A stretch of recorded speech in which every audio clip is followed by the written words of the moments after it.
All right, sorry for the hiatus on the book, but I'm back and I'll do it. And I'm glad that some of you are enjoying it. And if it helps a couple of you, then that's all that really matters. All right, so this next chapter, chapter 4, is called Sometimes You've Got to Work with What You've Got, which is absolutely true right now. Wednesday morning, I made cookies, but when I rang the doorbell next door and rang it again, no one answered.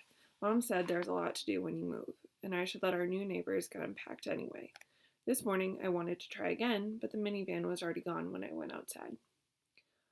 On the drive to the clinic, I try not to let my hopes run loose, but they rush with the water under the bridges.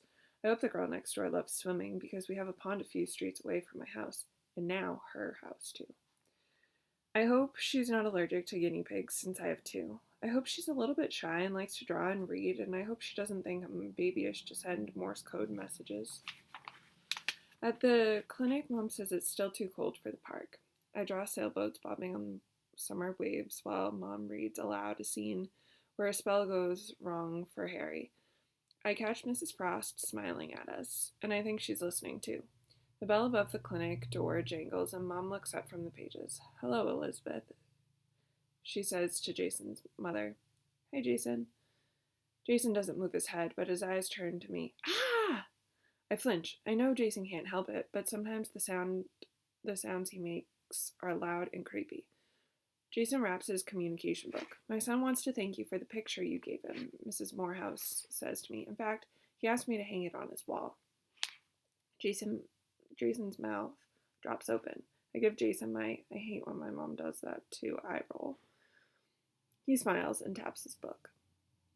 Jason is wondering if he could have your name in his book. Mrs. Morehouse watches his hand move card to card so he can talk to you. "Would you mind, Catherine?" It seems weird to think of my name in some boy's communication book, but I don't know how I could say no. So I say, "Okay."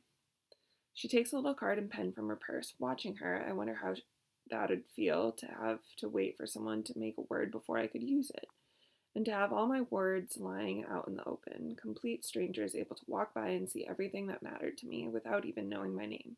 Jason grimaces at the card. "Well, you know I can't draw," Mrs. Morehouse says. "Do you want me to put her name without a picture?" I could draw it. Geez, where'd that come from? Just popped out of my mouth without checking with my brain first. "That'd be great." Mrs. Morehouse pulls another blank card from her purse. "If you draw on this, it'll fit in his book." On my way past Jason's wheelchair, I study a page of his communication book so my card will match his others. About 2 inches square, each card has a simple black and white line drawing and a word or phrase printed along the top. His book has clear vinyl pages like an album for trading cards, only with smaller pockets to fit the word cards. Back at my spot on the couch, I ask Mom if I can borrow the little makeup mirror from her purse. I lay the mirror and the card on my sketchbook to give me something firm underneath while I draw. 2 inches wide, 2 inches high, a white block waiting for me to appear inside. But how should I look? Like my school picture with just combed hair and my say cheese smile? Or like I do at home with ponytail hair and wearing my favorite purple t-shirt? I can't decide, so I do the easy part first and write Catherine at the top in tiny, neat letters. I might not be the world's best artist, but I can draw better than the stick figures and line drawings on Jason's other cards. All perfect circles and ruler straight lines. I choose a peach-colored pencil and study my face in the mirror.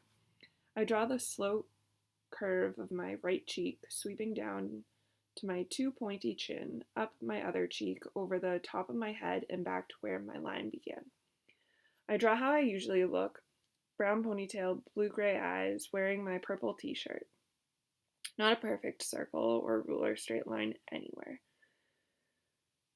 Besides, Jason probably wouldn't recognize the school picture me anyway. But when Mrs. Morehouse tries to slide my card into one of the little clear pockets in Jason's book, it's the tiniest bit too big. "I'll take a sliver off the side," she says, heading for the receptionist's desk. "Let me get some scissors." Beside me, Jason taps. "Excuse me," I call to Mrs. Morehouse's back. "You want something." She doesn't even turn around. Would you see what it is? I'm scared I won't understand Jason, but she's already chatting with the receptionist. Holding my breath, I peer down at his finger, pointing to, thank you. Oh, I let my breath. You're welcome. Mrs. Morehouse trims my word to fit in his book, and Jason lets out a ah! He says it's so loud, Mrs. Frost turns down her hearing aid. Jason slaps. Good job! My name stands out, so colorful and detailed among the black and white plainness of his other cards. Sandwich, pizza, soda, drink, eat, more, good, nice, bad, sad, mad, happy, van, want, go, I'm sorry, no, yes, maybe, I don't know, make, tell, help, wait, baseball, book, music, guitar, piano, like, please, thank you, me too, okay, hi, goodbye, boy, girl, man, woman, picture, word, good job, what, who, why, and many more, all the way to Catherine. I long to pull his cards out and add red to the van, yellow to the happy face, and thick purple jelly between the slices of bread and the sandwich. I want to show Jason I'm sorry for not looking at him the same embarrassed way. I want to show Jason I'm sorry for not looking at him the same embarrassed way I hate people not looking at David. But how? If you ever want me to make you some more words, I say, just ask. Thank you, Mrs. Morehouse says, adjusting her earring. But there's no need. These cards are a part of a speech program we used, and it comes with a whole book of words. I can copy whatever he needs from there. Jason shoots his mother a what? Look? Yes, more. Picture. Mrs. Morehouse sighs. Are you sure you don't mind, Catherine? I'm sure. I turn the pages of Jason's communication book, reading through his cards so I don't repeat the words or phrases he already has, which shouldn't be hard since all his words are boring. But to be polite, I ask his mother what words she suggests I make. Something you like would be nice. Then he could talk to you about it. She pulls a stack of blank cards from her purse. Would 7 be too many? 7's fine. Taking the cards, I'm not sure what to do. Go back to the couch? Stay here? Jason turns a page in his communication book and my insides twist. Well? I glance at my watch. Sorry, Hey, Jason, his speech therapist smiles, striding into the waiting room. Am I interrupting something? I open mouth to say no, but she's already looking past me. How's his day been going? Jason taps good. He's been a bit cranky, Mrs. Morehouse says. I think he stayed up too late last night watching the Red Sox. It went to extra innings. Oh, are you? Points to Jason. Cranky? Gesture plus crappy face. Jason sighs. No. Good, because we're going to have fun today. The therapist turns to Mrs. Morehouse and adds, It's time for evaluations. Why don't you come with us, and I'll show you what I have in mind. Jason tilts his head toward me, his hand moving slyly across his book. Stupid. Speech. Woman. I cover my mouth with my hand so I won't laugh out loud. Jason makes her sound like a superhero. Speech. Woman. Avenger of adverbs, protector of pronouns, champion of chit-chat. Bye. I mumble through my fingers. Goodbye.